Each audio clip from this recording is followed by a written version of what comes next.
Wire rope should be carefully inspected for deterioration, especially around end connections and anywhere the lines run over shivs or drums.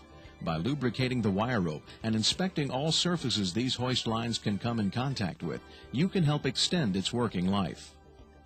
As you get ready to start the crane up, make sure all controls are in the neutral position. Look around to see that the area is clear of all obstructions, including helicopters and personnel.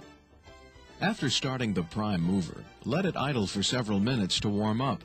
This is especially important in cold weather operation. Check the tachometer, coolant temperature, and oil pressure gauges to make sure the engine is running trouble-free. It is especially important to check all components of the crane prior to making a lift. Make sure the control levers work freely with no sticking or binding. Listening for any unusual noises, operate all of the functions of the crane, including turning the winches, swinging the upper, telescoping the boom, and fully cycling all cylinders. If you hear any unusual noises from the hydraulic system or pump, immediately shut down. A condition such as a cavitating pump can be dangerous and cause serious damage to the pump and other crane components. Once you begin lifting a load, keep a keen eye on the hydraulic pressure gauges. Make sure that they are operating within the specified ranges recommended by the crane's manufacturer.